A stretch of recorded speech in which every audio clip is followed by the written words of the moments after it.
Hello, everybody. I'm Kathleen Backer, the Executive Director of the Brown County Historical Society, and on behalf of the Society, I want to welcome you to the last of the 2022 season of Lunch and Invite. Now, I thought it was Lunch and Invite, but it looks like we're set up for a debate. So anybody that wants to leave the room, because we've heard way too much about all of that, we'll give you a couple of minutes and you can do that. It's not a debate, is it? No. Oh, all right. We know you're cousins, and your initials are both TS, so I was so confused. Anyway, again, welcome. I just want to let you know that we are a not-for-profit organization, a membership organization. And if you're not members, please consider doing so. Because of membership dues that come to us and other support, we're able to bring you programs like this. And it's been so exciting over the last years that I've been with the organization for the last 5 years to see how the program has grown in popularity. And we think one of the keys to that success is keeping a variety, keeping it mixed up. And so if you have any suggestions for future programs, please don't hesitate to let us know, because we want to make sure, again, to mix it up. And today we have two people that will definitely mix it up. So at this time, I'd like Amy Johnson, our Programs and User Services Manager, to come up and do the introduction. Again, thank you for being here.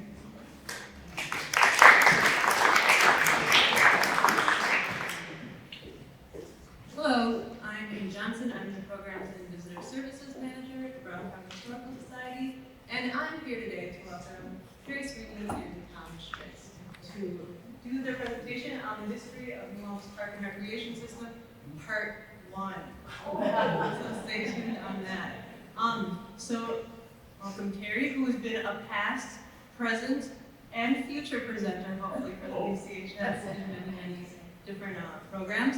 And then, of course, Tom Schmitz, who is the director of the New Ulm Park and Rec System. So, welcome, Tom and Terry. Thank you. Well, my honorable opponent likes to say no. First thing I want to tell you is Tom wanted to stretch the photos out to fit the screen here, so because this is a big room. But in the process of that, that's not real. That's stretched. That's stretched.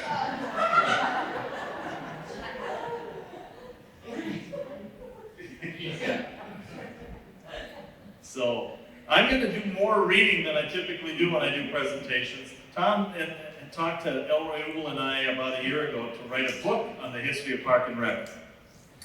And I did maybe half of it, or I did a framework for half of it.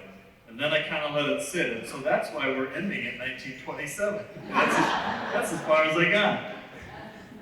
But it also, those of you who are sharp are noticing this. You're going, what the heck? New Ulm wasn't a town here. I'm going to talk about the beginning of New Ulm and why that date is important.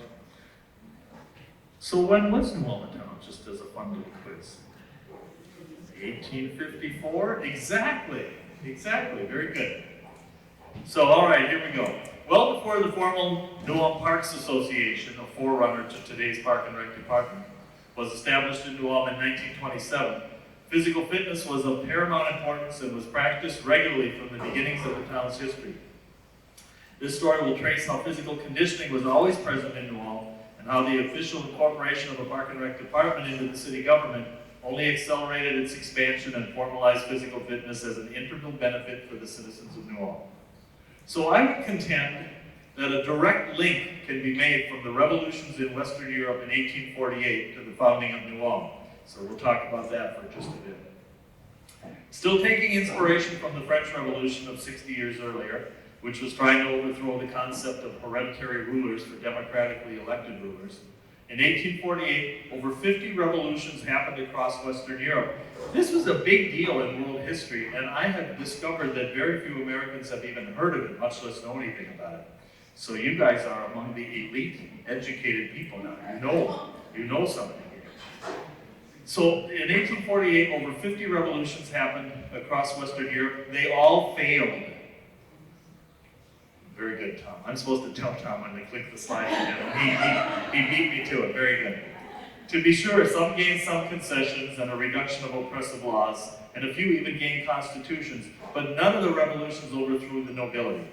Therefore, all of the people who participated were considered traitors. Some were captured and put in jail, some were captured and killed, and over the head of everybody else who participated was the threat that if we need to come back after you, you're traitors and we can do what we need to. So one response to the failed revolutions was that over the next few decades, millions of people emigrated from Europe, many to the United States. The founding of New Ulm has much written about it, but in short, it began in 1854, as we all know.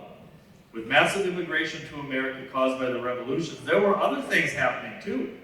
The Irish potato famine is going on at this time, with over 1 million people from Little Ireland coming to the United States. The California gold rush of 1848-49 brought many Pacific people, especially Chinese people, to America. And the Mexican-American War ended in 1848, with many with many Spanish heritage peoples incorporated into America. The established Americans were apprehensive of the thousands of newcomers coming to their land. Does it sound like today? So, and you know, in fairness to them, we can judge it here 100, 200 years later, whatever, and say, well, that they weren't very nice. They didn't have a good spirit about them. But they feared. They feared the dilution of their culture. They feared economic decline. They're going to take our jobs. They had a general human nature fear of the unknown. In many places, immigrants were prejudiced against by the non-patronage of their business, social exclusion, public humiliations, and physical abuses. I would contend how many bloody noses came out of this from bars, arguments in bars. Hey, you damn immigrants, and you know, I mean, that sounds funny, but I bet it was true. So a group of German peoples, united only by their common attendance at an English night class in Chicago, which I find pretty noble, banded together in 1853 and formed the Chicago Land Society to find a suitable place with which to start a new life on the frontier, unfettered by having to fit in with fellows who clearly didn't want them around. Led by Frederick Beinhorn, the group grew quickly, and by 1854 they had enough people and money to begin exploration of a new homeland. At the behest of the Advanced Exploration Party of about 35 members, they had hired people to find them a new land site. And some took the money and ran, never to be seen again. Some went backwards and tried to sell land along Michigan's Lake Michigan shore. And they got sick of that. They finally said, the heck with it, we'll do it ourselves. So by October of 1854, they had come to this area here and claimed New Ulm. This land became open, as you can imagine, by the treaties with the Dakota, to sell their lands in 1851. So, with numerous society members arriving from Chicago in 55 and 56, they named their new town New Ulm after Ulm, Germany, home to some of the pioneers and located on the Danube River in the south-central Germanic kingdom of Württemberg. The Turnverein. The Turners start the ball rolling is the chapter title here. The Turnverein movement began in Berlin in 1811 when Friedrich Young saw Napoleon's troops march through the German lands seemingly unimpeded. He believed that had his countrymen only been of stronger moral fiber and were more physically fit, that they could have resisted the French. In response, he began the first Turnverein in Berlin, and his concept spread rapidly throughout the German lands. So, you know, you guys growing up in New Ulm or living in New Ulm for a while, you've heard the term Turnverein, Verein or Verein. Germans say a V like an F. And it really means, I remember when I worked at the visitor center, somebody came in and I was telling them, well, you gotta go see the murals at Turner Hall. And they thought, Turner Hall, what's that? Who's that named after? Ted Turner? And I was gonna, just like some of you did, I was ready to laugh at her. And I thought, wait a minute, this lady, that's logical thinking on her part. She doesn't know what we know. And so the English word Turner is an adaptation of the German word turnen, meaning to turn or to be a gymnast. So a turn, and the word Verein means society. So the Turnverein is a Turner gymnastics club. Also, you noticed I used the term German lands. You want to win some money in a bar bet, this is a good thing for you. Now you got to remember what I'm telling you here. Yeah. Until 1871, there was no country of Germany. I always say New Ulm's older than Germany. But Terry, shut up. How can that be? New Ulm's founded in 1854. Germany didn't become a united country until 1871. Before that, it was about 30 entities, Prussia, Bavaria, Württemberg, Baden, etc. So there you have to remember why you're going to back that claim up that New Ulm's older. So German lands, really, there was no country of Germany until 1871. So the Turner movement began as a gymnastic philosophy. However, as men, and almost always men, not exclusively, but almost always men, gathered to participate in physical fitness regimens. They also began discussing news of the day along with local and national politics. In many Turnvereins, the physical fitness emphasis was accompanied by a strong political activist component.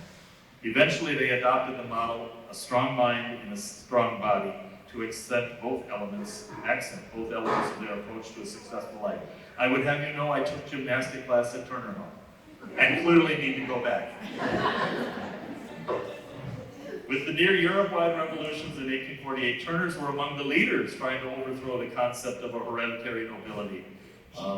Many of them were captured and put in jail. Many were captured and killed, actually. Turner members leading the revolutions in the German lands. And when the immigrants came to the U.S., Turnvereins were established in many big American cities, and of particular interest to our story in Cincinnati, Ohio.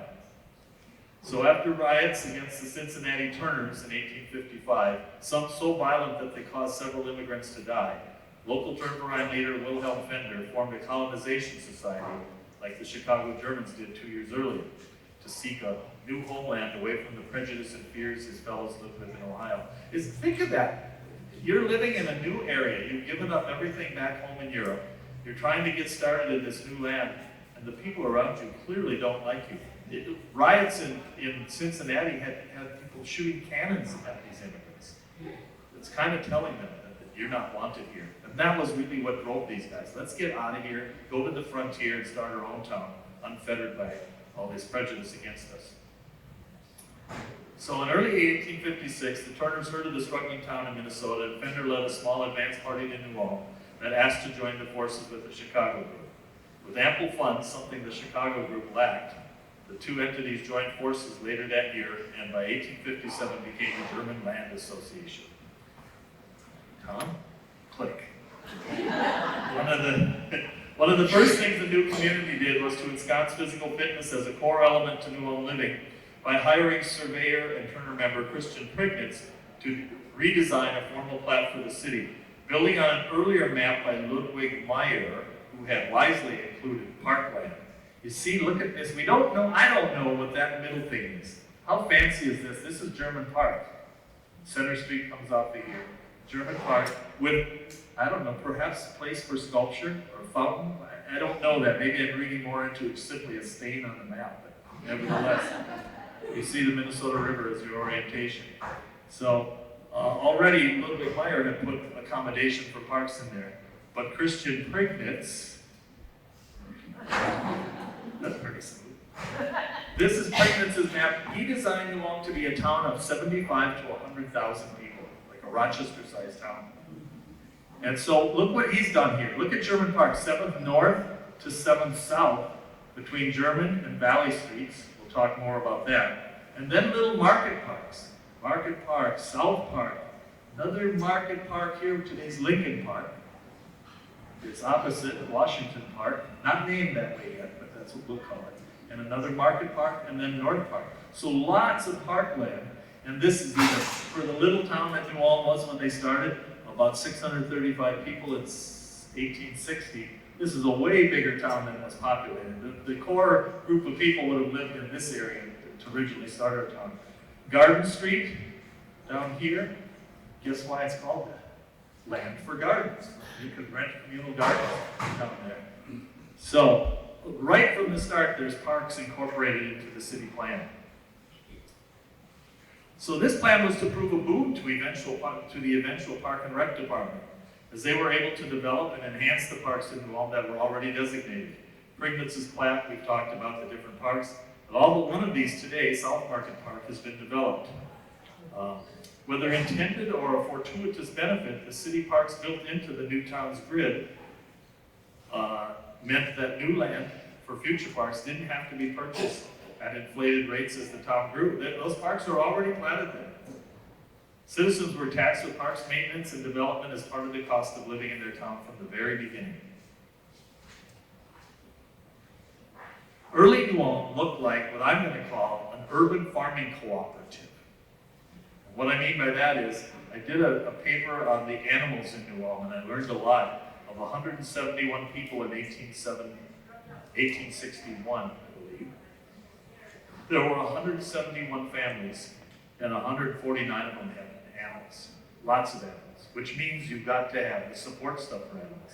You've got barns, outbuildings, fences, and gardens, as well as all the animals. You've got big piles of manure, big piles of hay. And this was on every lot. I look at my lot. I walked out the back door of my yard. I said, boy, you guys losing trees too? We just lost about 15 trees in a block and a half neighborhood of ours. Pretty sad. That's an aside. Fritz, don't write that down. So, but all of these, virtually every little lot was a miniature farm. And so having parks meant you got a respite from that. You didn't have the smells. You didn't have the sights and animals crying that you would have. You could have taken some relief from that at the parks. On the other hand, New Ulm's early population was small enough, forget that here. Regarding development of the park, historian Dan Hoisington said, until the 1920s, the parks remained open spaces, meaning they were not developed. You didn't have all of the play equipment and such that we have now.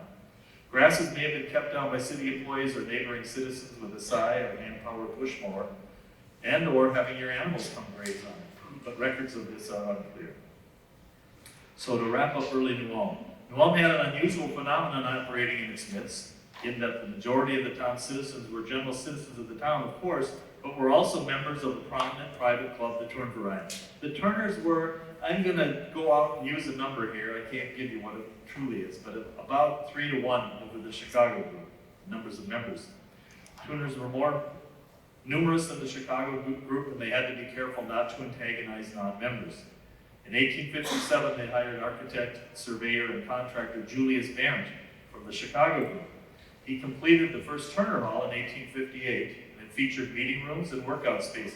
And we have the blueprints of this at the museum, don't we, Don? I thought I'd seen that. Yes, it's pretty interesting. As you know, the first Turner Hall was burned down in the U.S. Dakota War. Julius Barrett would go on to design and build many structures in New Ulm, most famously the Herman Monument. The Turners did something unique in that they bought an entire city block. Think of that. All of you are probably in societies of some sort, whether church-related or not. Do any of your groups own an entire city block? I would venture to say no. It's kind of an unusual thing that a social group, which is essentially what the Turners are, bought an entire city block. And as a board member, I know that our taxes are a little high. The first Turner Hall was located in the northeast corner of the block and would serve as the foundation for all future Turner Halls. Our current version is the 5th version of Turner Hall. In addition to the building's workout space, there was plenty of room for outdoor physical fitness activities in the surrounding Turner Park. And also, in addition to a general lifestyle that was physically more demanding than our modern lives, isn't that the truth? I mean, if we just think back to our own parents or certainly grandparents, no matter how old we are, they lived a much more physically strenuous life than we did. New Ulmites, therefore, had no excuse to be physically idle. So I'm going to turn it over to Tom, who's going to talk about how we had physical fitness activities going on from the beginning of time.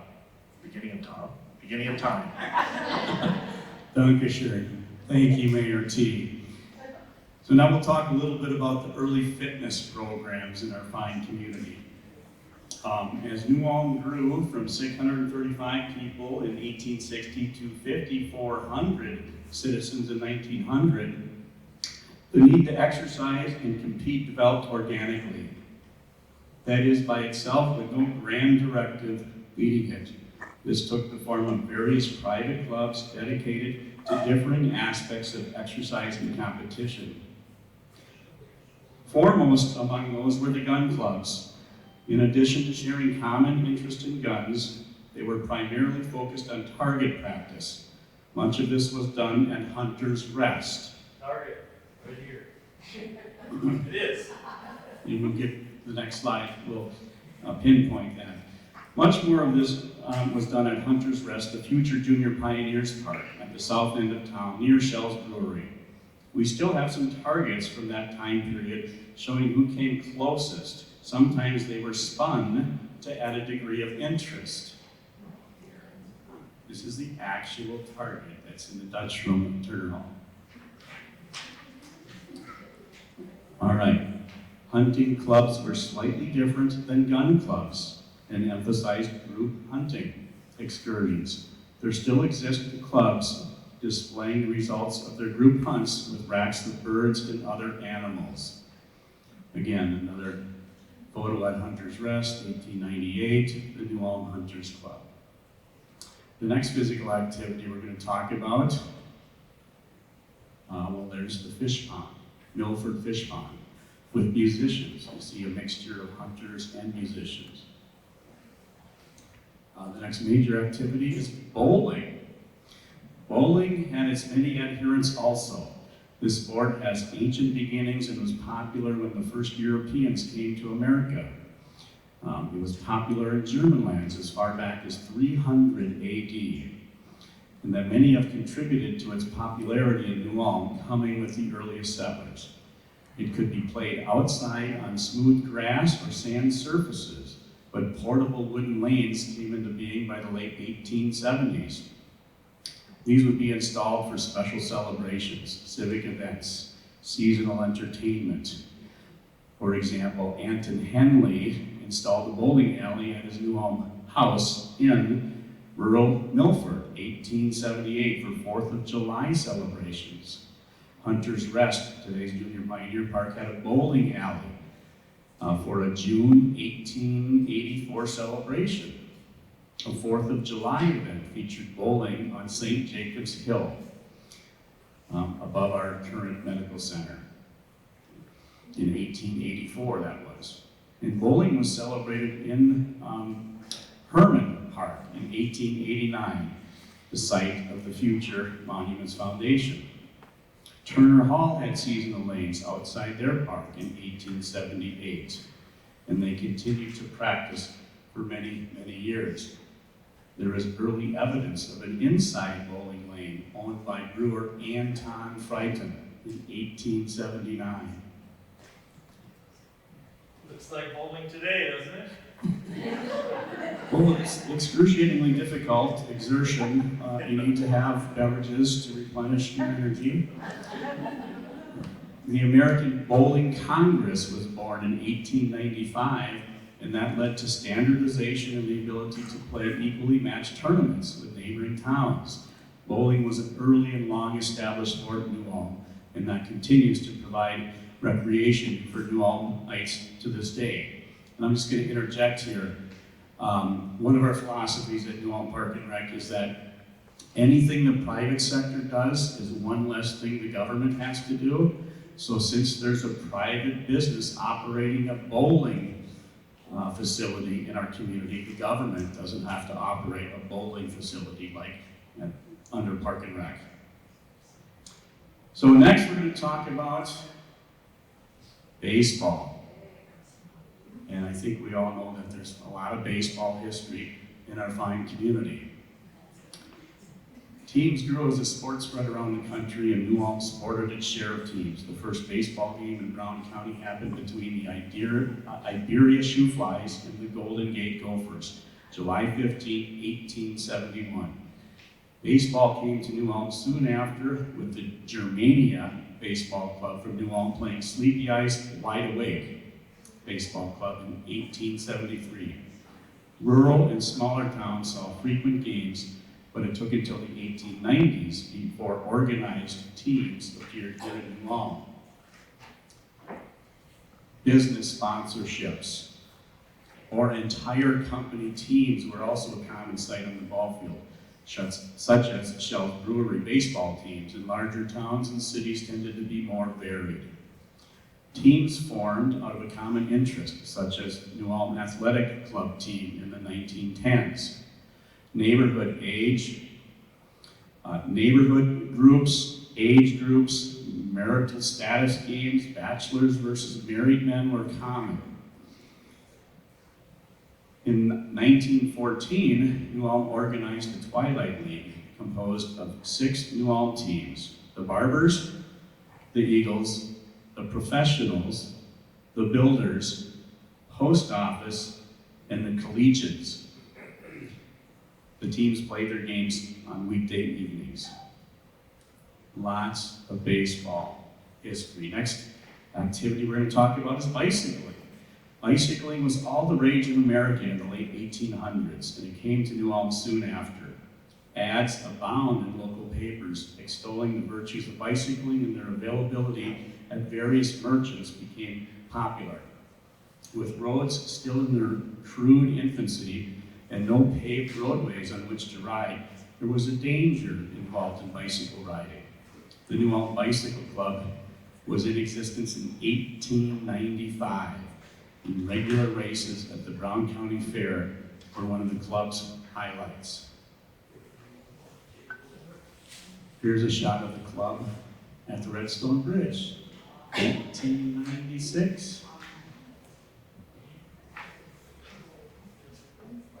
Now, I guess we have some electric bicycles coming into the picture. I don't think we had those back then, T.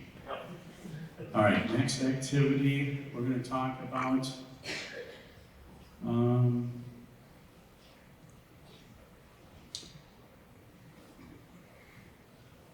We're going to talk about the Turner athletes and the Turner fencing. Gymnastics was practiced virtually from the beginning of the town's founding, inside Turner Hall and in their park. While most of the earliest gymnasts were men, women had their place too. Referring to the new Turner Hall built in 1901, historian Dan Hoisington writes in his History of New Ulm, the gymnastics program under the tutelage of Herman Heim was one of the finest public programs in the United States, with its athletes frequently winning national competitions. After-school gymnastics classes were held free of charge for anyone in the community who wished to attend. Frequent tournaments and regional competitions were held in New Ulm at Turner Hall, including 1910's Regional Turnfest. Turner Gymnastics participated in free exhibitions, and their presence in the many parades held throughout the year was a normal part of New Ulm's civic calendar. Many New Ulm youth participated in gymnastics, courtesy of the Turners. A few more shots here. Climbing class. Does anyone remember that tower? The girls' athletic team.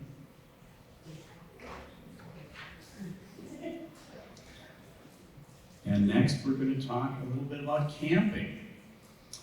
With no electronic amusements, such as today with radio, television, video games, and computers, there was time for picnicking and camping, and they were commonly practiced and enjoyed throughout the area. Ad hoc groups took it on themselves to meet for a meal and a day of recreation and relaxation along the two rivers, on private farmland and in special group-owned camps outside the city. While not organized by any entity, many of New Ulm citizens partook of the simple form of recreation. These forms of public interaction had many advantages that stressed the concept of community and society over today's stress of individuality. A few more shots here of camping. Myers Creek, 1909. Clear Lake. Looks like the similar group from an earlier photo, just a different pose. Picnicking, Clear Lake. Siegel Township, all gals here in this photo, it appears. Alwyn Grove, I'm not quite certain where Alwyn Grove is, 1904.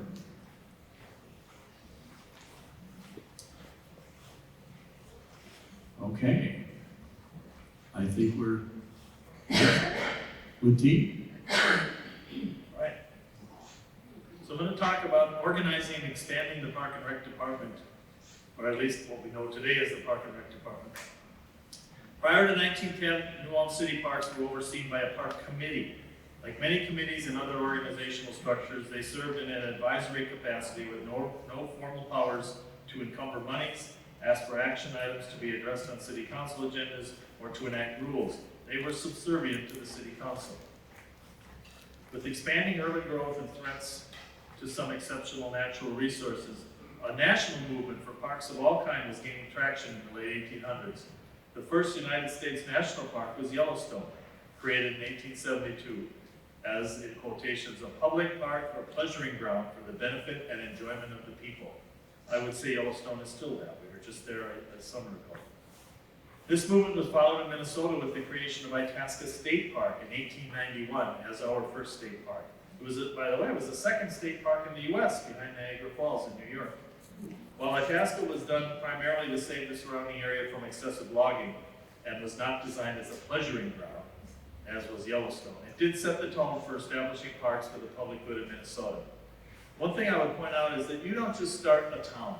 You're going to see here as we go through, you don't just start a town. You've got to file it. This gets all sent to St. Paul, and the Congress, our state Congress has to approve all of that stuff. And the same with park regulation rules. On a more local level, in 1895, the state of Minnesota passed legislation that dealt with the many aspects of creating an official civic system of parks for varying sized towns. Bigger towns had different rules than smaller towns did, for example. It allowed for the taxing, purchase of land, maintenance expenses, and other needs to organize local city park operations. Attendant with the establishment and maintenance of parks, the law also allowed for the establishment of a board of park commissioners and their subsequent right to make park-oriented recommendations to the city council, with the implication that those requests would be taken seriously. However, New Ulm reacted a little slower to the state authorization and didn't gain a formal park commission until much later. Prior to that, New Ulm operated with a more informal park committee with a far less official capacity. In fact, the park committee was so entrenched as the go-to authority on city parks that when a proposal was made in 1902 to abandon them in favor of a state-authorized park commission, it was said that the committee felt insulted that anyone should presume to take the work from them. Even a petition to the city council from the commercial union, forerunner to the Chamber of Commerce, in 1902 to formally establish the Parks Commission, it was unanimously voted down. The council, who had unlimited oversight over the parks, said it did not desire having that oversight being taken out of their hands. Showing their affinity toward parks, however, they did appoint Joseph Kunze as the park policeman at the same meeting. A park policeman, that's an interesting concept. I don't know much more about it, but I suppose his job was to avoid vandalism, which still happens, Thomas. You know that. Darn kids. A year later, the commercial union went further and created a committee to consider how best to deal with excess funds from the city budget. They were unanimous in their expectation that any extra money should be used by the city council to create a park board whose duty it would be to look after the park property and to see to the proper beautifying of the city.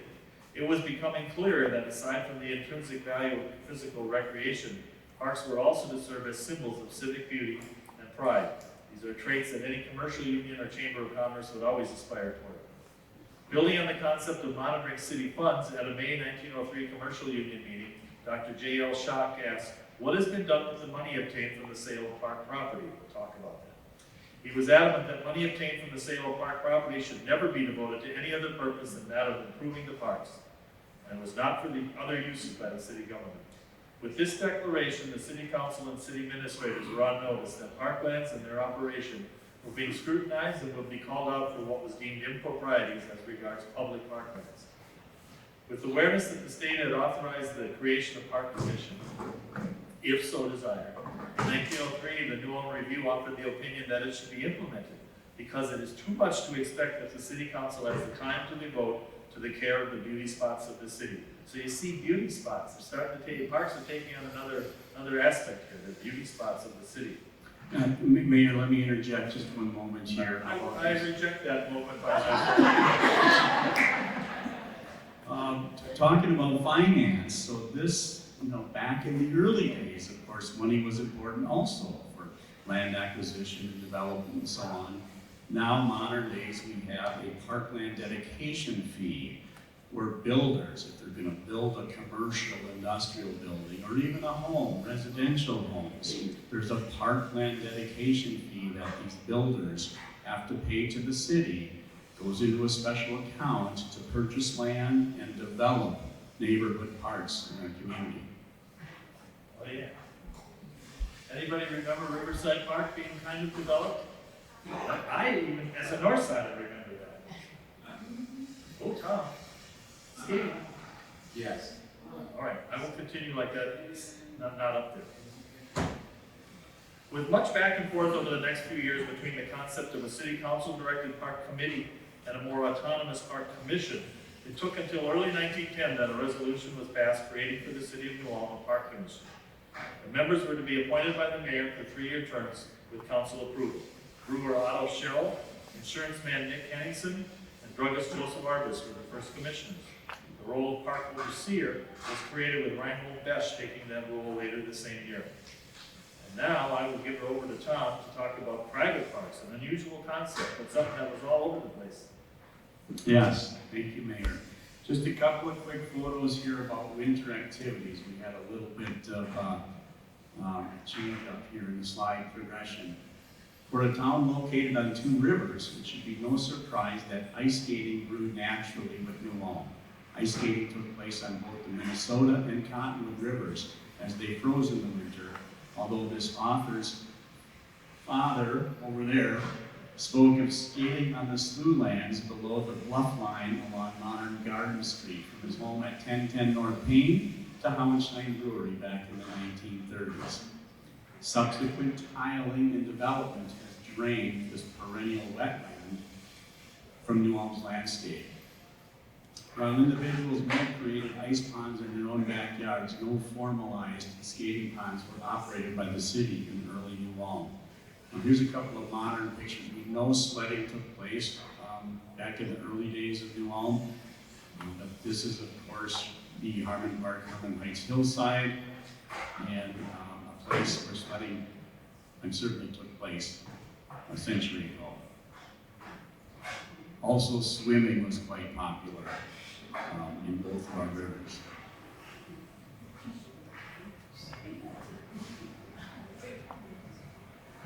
What do you think some of those kids are naked? Yes, they see it. Well, one of them seems to be chilled. Okay, I'm going to continue through here. There's a shot of Turner Hall Girls Drill Team. Okay, so now we're talking about the private parks,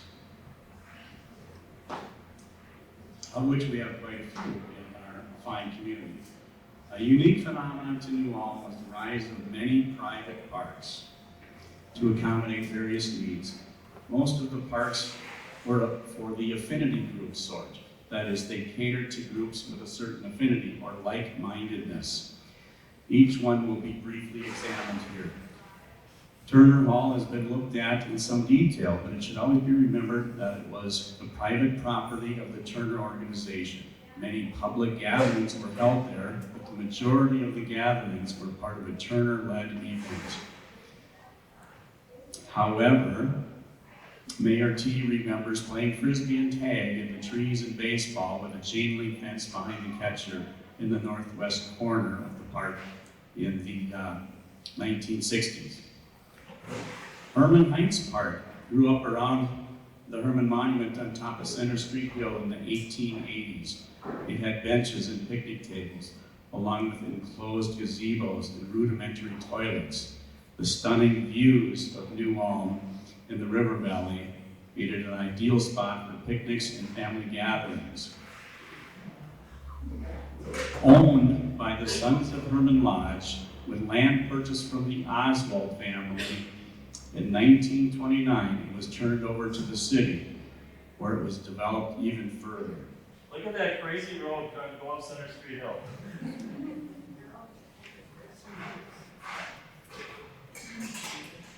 So obviously Herman Heights Park has a lot of rich history. There's a lot of monument history. We're not going to get into those details here now. But certainly some early photos of the construction, design, Julie's parents, and then the completion of it there on the far right. And a gathering in 1897 of some very important people.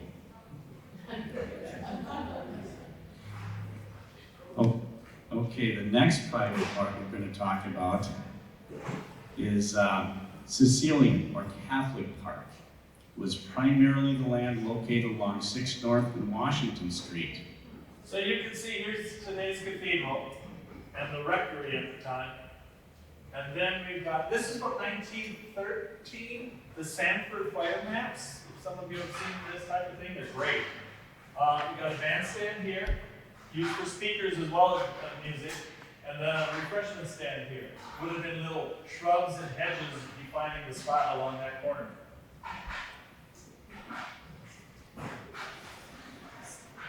Okay, excellent. And it had basic landscaping with border-defining shrubbery and a bandstand for musical performances and speech giving. A refreshment stand was nearby. It was, in effect, a private Catholic picnic gathering site, although ads sometimes said, "All are welcome." Newspaper accounts show it being around 1898 to at least 1922, if not longer. It often held fall harvest festivals, 4th of July events, commemoration of the U.S.-Dakota War. Speeches were given in 1899. The St. John's and St. Anne's Court and Christian Mothers were sometimes the sponsors of various events, and they held conventions on the site. In 1922, it was said that the 40-member New Ulm Tennis Club held matches at the Catholic Parks Court. 1921 4th of July event featured bowling, ice cream, lunch, and the Hofmeister Band.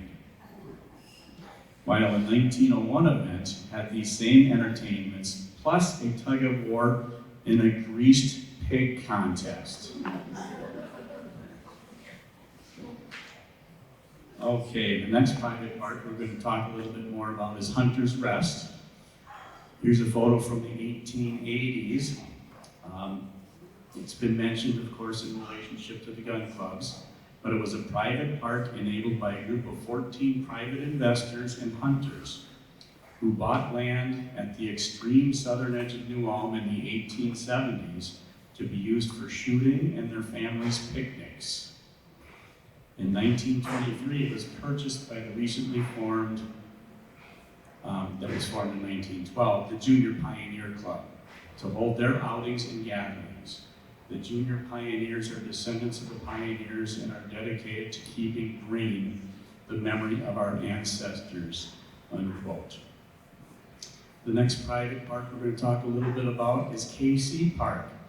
It was begun in 1924 with a group of Catholic church members of the Knights of Columbus group bought land from Joseph and Ann Buell, about 4 miles west of New Ulm, picturesquely hemmed in on the right bank of the Minnesota River, west bank, by heavily wooded bluffs. Soon after being bought, summer cottages, outhouses, gardens, summer kitchens, a dock in the river, and sand beach were all added. It made for a great weekend getaway and summer vacation spot without having to drive up north. It was available to KCs and their friends and could be rented by others. Again, the notion of user pays. Mentioned, it was gone by 1975. We don't know what happened after 1975, but the road northwest of New Ulm is still called the KC Road. Next, we're going to talk about the fairgrounds. The Brown County Fairgrounds is the area of 8 square blocks, bordered by 12th and 16th North and State and Franklin Streets, owned by the Brown County Agricultural Society, aka Fair Board. It's owned by them and had frequent fair locations. They were tired that the fair had moved around. There had been frequent other fair locations, and they were very happy to have this new permanent location in 1896. It was used as a fairgrounds and as a place for the stock breeders to meet and exhibit, and as a horse racing track.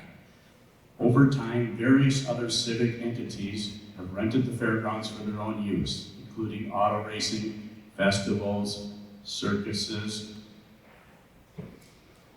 T remembers circuses in the late 1960s and helping set up tents and other tasks for minimal pay but maximum excitement. It was fun. Young, snotty sixth grader putting up a tent. What the heck? Elephants walking by it. That was pretty cool. So just a little additional tidbit to the fairgrounds, of course, the 8 square blocks.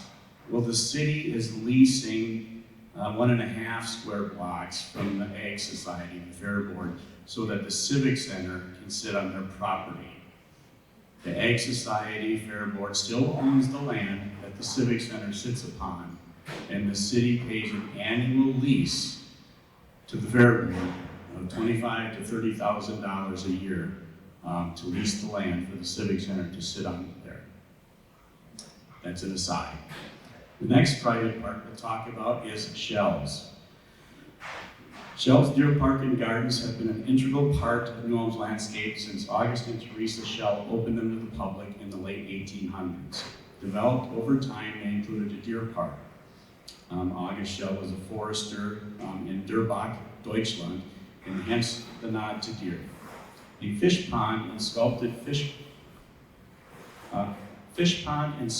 flower gardens also are a very big highlight out there on the property.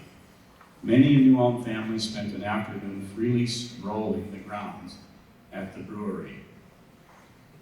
Another shot here, a couple more shots of Shells. Okay, now the mayor comes up for the next session. All right.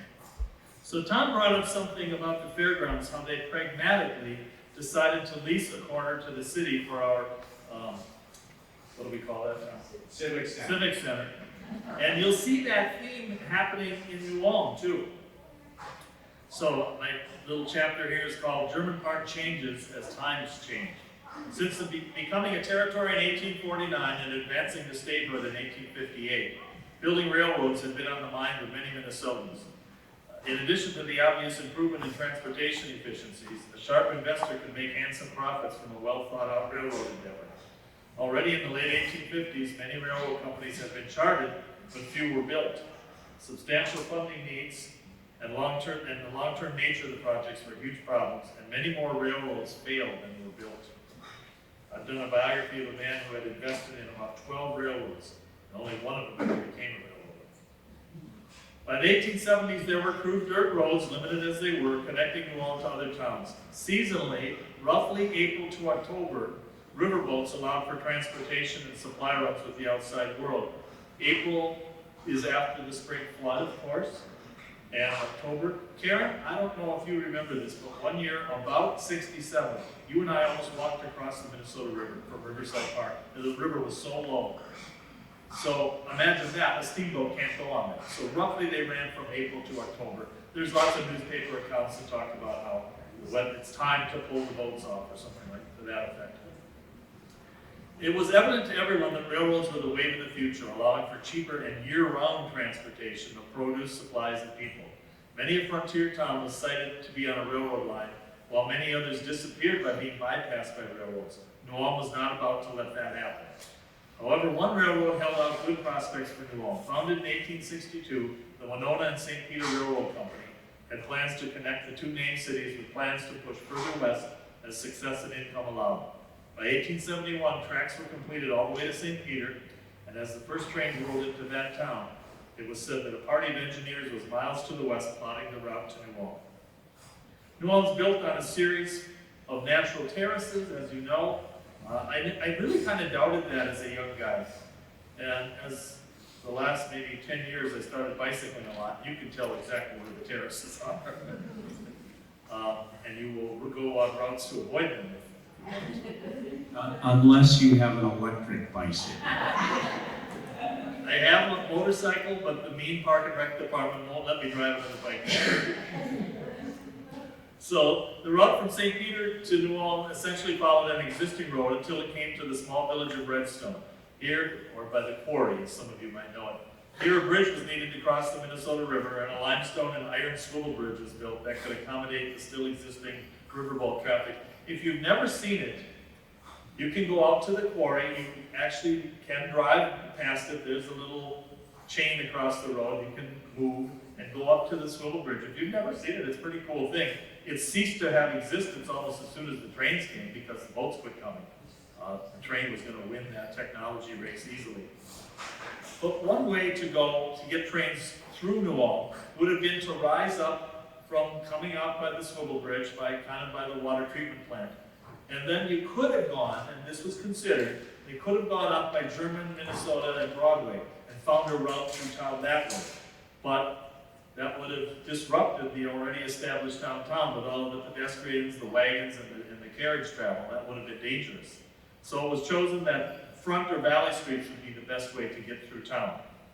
And one problem with Front Street, though, that it was a long and busy route that had developed to handle the thriving but seasonal riverboat traffic. In effect, Front Street was a through street, as it is today. And so putting a railroad down there was not so good. Going along Valley Street was to prove to be the best option. However, see, we have, nope, it's back. We put this together on Tuesday, by the way. However, as the proposed route approached the center of town, the eastern boundaries of North and South German parks included land along Valley Street. The park's boundaries were 7th South to 7th North, Valley Street to German Street. So think of that. So we're running the trains now through what is effectively parkland. So it was at this point that the city fathers had to decide which was more necessary, strictly retaining the original city plat for the parks, or passing laws to allow for a diminution of the German park to accommodate the railroad. The city-owned parkland was sacrificed in favor of the railroad. That's a big deal. That's a big precedent that's being set there. In 1867, the Winona and St. Peter line was sold to Chicago Northwestern Railroad Company, and they continued building westward. When the first train arrived in New Ulm on February 22nd, 1872, hundreds of people gathered at the newly constructed depot to welcome it, with enthusiastic celebrations following a turnout. New Ulm was now a part of modern society and looked forward to a thriving future thanks to the arrival of the railroad. And this began the precedent of sacrificing parkland for other purposes. That whole build-up to this point, you're going, why is he telling us all this? It means we decided we would give up parkland for better, more noble purposes. In addition to the train tracks, space for the depot and service yards grew up around 1st and 2nd South Valley, and within a few years, South German Park was all but gone, with the brewery, grain elevator, lumber yard, and other manufacturing parks taking that land. And we found this in the 1900, the Sanford fire maps. So here's German Street, and this is First North. So you've got, in 1900, a lumber yard, Conrad Zeller's carpenter shop. You've got Schmucker's brewery over here, taking up quite a bit of space. The Frenzel bottling works, Culberson machine shop and general repair shop, and a steam laundry. So once we started the idea that we don't need all this parkland, it started developing in a big way on former parkland. That's a big precedent.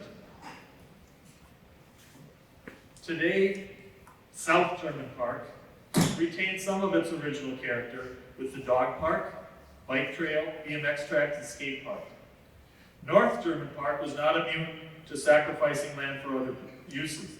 The first city power plant was an investor-owned company that's sited on the corner of North Valley and First North, running toward the Eagle Roller Mill. It wasn't technically in the parkland, but the precedent for a power plant in that general area had been established. Who wouldn't want electricity? If you've never had electricity before, which you didn't, who wouldn't want that? And so by 1903, a bigger, better power plant opened to replace the one at the corner of North German and First North in the former North German parkland. So German Park, as we know it today, is basically from First North to Third North, and maybe a block off of German Street heading eastward. So that's a big change from this park that we saw at the very beginning that was 14 blocks long and 2 blocks wide. Another railroad was coming to New Ulm. In 1895, the Minneapolis, New Ulm, and Southwestern Railroad Company was chartered to provide a north-south line to run from Minneapolis to St. Louis. And again, geography played a role. That train came out of Winthrop, comes down by Klossner, zigs through the hills, and comes out, and it ends up paralleling the Chicago Northwestern line. Well, that meant more land had to be given up. And so even North German Park got nibbled away further yet. That's kind of... All right. Prignitz' plan of 75 to 100,000 people, it was evident that that wasn't going to happen. 40 years from New Ulm's founding, we had grown 5,000 people. That's not 100,000 people. And the role of geography, that is 2 river valleys, likely limiting Prignitz' goal from ever being achieved. Reducing the once grand plan for German Park to a more practical size was not seen as a loss. Business growth and prosperity had been achieved by reassigning land use from a grand park plan to other uses, and New Ulmites seemed to accept that pragmatic exchange as positive. So that's a big change. When I discovered all of this, wow, that's a big mindset change. It would be like New York City starting to nibble away at Central Park. It would be a huge deal. They're not going to do it, but I mean, just think of in that same concept. So, the parks in 1915. A story in the 1915 edition of the New Ulm Review entitled The New Ulm Parks featured just 3 parks. Included in the list are 2 private parks, Herman Heights and Turner Hall Park, along with the publicly owned German Park. The story is quite revealing for what it says and for what it omits. First of all, for a story with such a broad topic, many of the smaller parks are omitted, which must speak to their relative obscurity. Nothing is made of the many market parks and north and south parks. None of them receive any mention. Their incognito status speaks to a lack of park development and New Ulm's more compact size at the time of about 6,000 people. It also neglects to mention the eventually named Washington and Lincoln Parks. We haven't determined when those were named after the presidents. Probably in the 1930s, but part We'll 2. make sure that in part 2. Part 2, yeah. Always build more excitement for the audience. So, all right. Herman Heights Park was noted for hosting a variety of events ranging from Sons of Herman national conventions to, in quotations, to personal celebrations where only 2 congenial spirits partake of a communion with nature. I'll tell you, when I go up to Herman to drink a beer or 2, I'm not thinking in those terms. The sweeping citywide views from the parklands are also lauded, and by the way, that beer drinking is precipitated by Cousin Tom, my honorable opponent.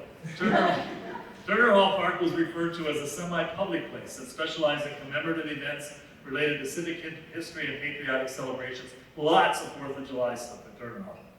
The south half of the Turner block is noted for the lovely trees of many species, and the lack of formality in their planting is said to give them an air of being natural.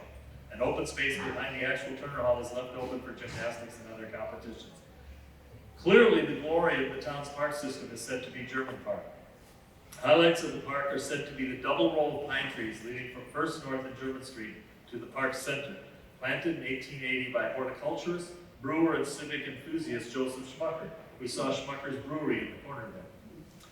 The central bandstand, finished just a year earlier in 1914, and a tree-shaded slope from German Street formed a natural amphitheater that allowed for regular Sunday night concerts by the 2nd Regimental Band and later by the Municipal Band.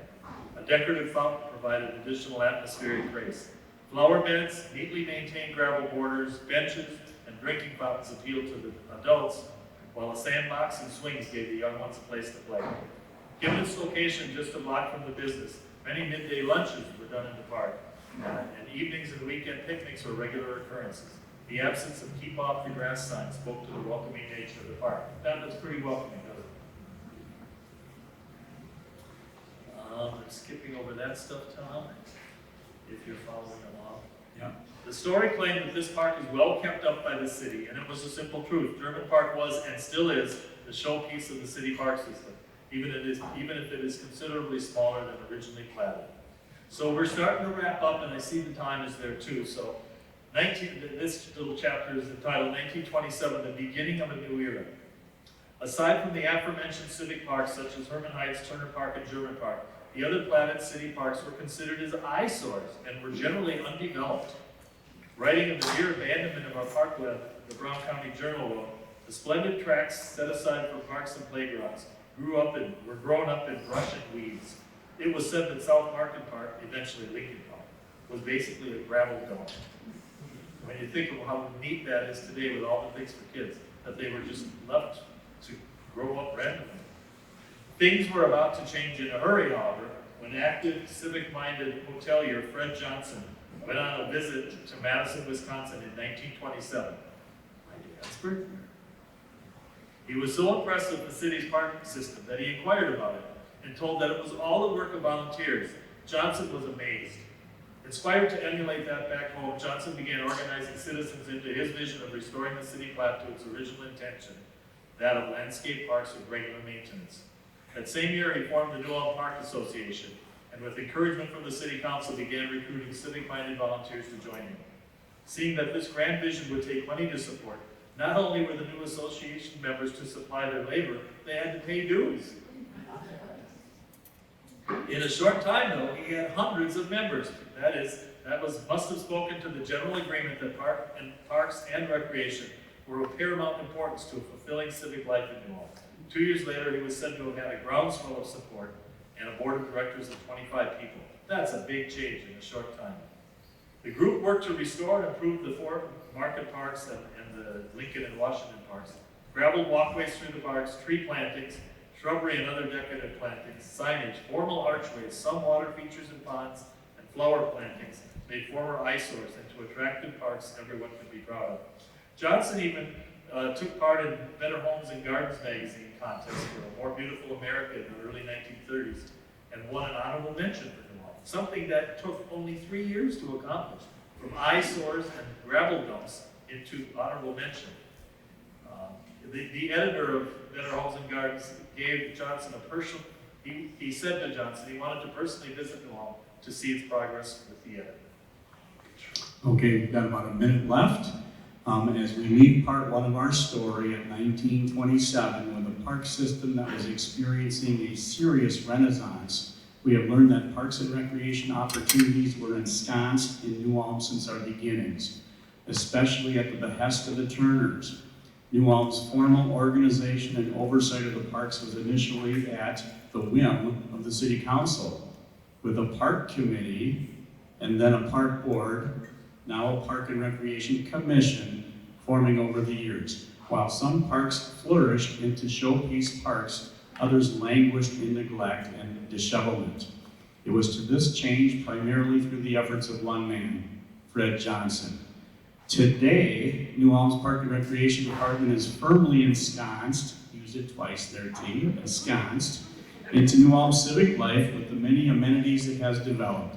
It is said to be the largest park and recreation department in Minnesota and possibly the nation per capita. Thanks to the twice overwhelmingly voter-approved local 0.5% sales tax we now call Renew. The Chamber touts the parks as attractions, and employers praise it as an asset to recruit employees. Physical fitness is expressed through such entities as the Heart of New Ulm Project and the recent expansion of our recreation center.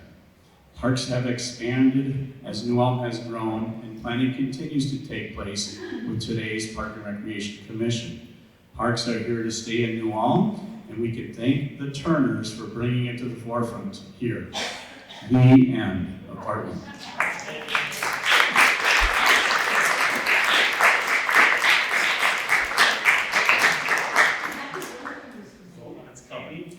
All right, so I guess now we'll go. I'm just gonna run down a couple of Brown County Historical Society upcoming events. If you have any kiddos in your life or you like scavenger hunts, come by on Saturday. We are doing Halloween scavenger hunt at the museum from 10 to 2, free admission. And then on November 10th, which is a Thursday, will be our 92nd annual meeting. That will be taking place at the CPI Event Center. Starts at 6 o'clock for a social hour and then business meeting. Speaker will be Joel Botten talking about Hanska, a Scandinavian saga. So come join us for that. You can purchase tickets through the museum, call, email. And then on the 25th, which is a Friday, also the night of the Parade of Lights, the day after Thanksgiving, we also have our holiday open house at the museum. So the museum will be decorated. This year's theme is holiday vintage treasures. So join us for that. Free admission again, 10 to 8, music and goodies from 4 to 8. A little intermission for the parade itself. So I'm sure Tom Terry will be available to stick around and answer questions after. All right, I can't wait till part 2. Thank you again for Tom and Terry today for coming by and giving us this presentation. Very much appreciated. Thank you for everything that you do.